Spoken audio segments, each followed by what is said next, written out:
Hello culture hashers, culture hashettes, welcome to a new review. Please subscribe if you like the channel and you want to see more content about music. Today's a special day because we get to talk about R&B singer and all-around terrible human being, Chris Brown.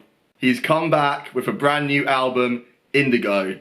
Indigo is Chris Brown's 9th album, his first project since 2017's Heartbreak on a Full Moon. Heartbreak on a Full Moon, what can you say about this album? Firstly, 45 tracks long, nearly 3 hours in length.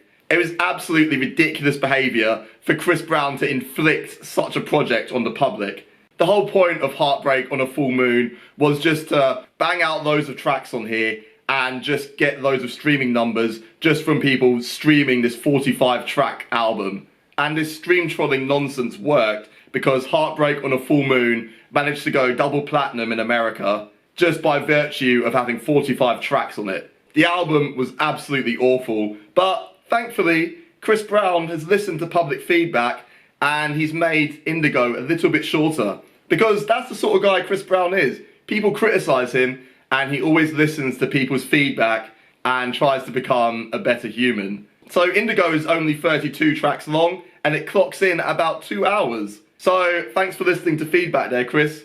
Nice one. As you'd expect from an album of this length, absolutely terrible. Chris Brown just chucks loads of shit at a wall. None of it's really stuck.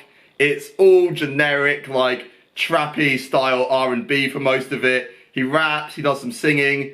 On tracks like Back to Love, Chris Brown's giving it the big one, talking about redemption and how he's being a better person these days. It's upbeat and enjoyable, so it's got that in its favour. But then we've got tracks like Sex with Trey Songz, where the chorus is literally sex, sex, sex, sex. This track is just so lazy. There's just been no thought put into it. Literally just chanting sex as the chorus. So sorry guys, my mistake there. This track's actually called Sexy, not Sex.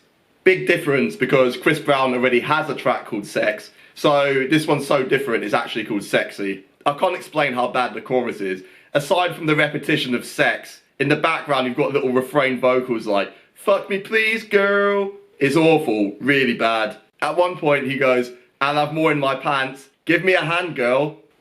That's sexy. Elsewhere on Indigo we've got No Guidance featuring Drake. These two have reconciled now, which is good, but not good enough for Drake to actually put some effort into his verse. It's the sort of stuff Drake was making in his early days when he was talking about like wayward women, like giving it the big one, like, oh girl, you need some guidance in your life, you need some male role models. So obviously Drake's gonna be there like, come on girl, I'm gonna help you, you've had no role models in your life. The hook is really grating and Chris Brown's vocals have been auto-tuned to shit. Total throwaway track, no point listening again. On Natural Disaster / Aura, Chris Brown shows that he's run out of ways to talk about sex. He literally says, come under the covers. That's sex appeal, isn't it? It's like, I'm under the covers, come and get me.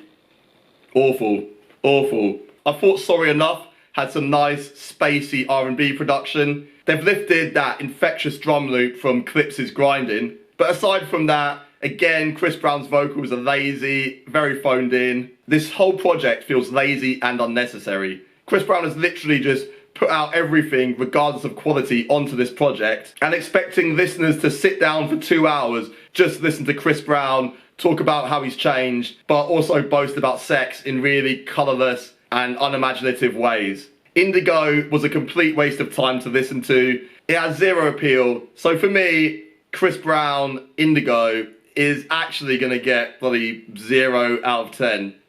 It's bad. It's bad.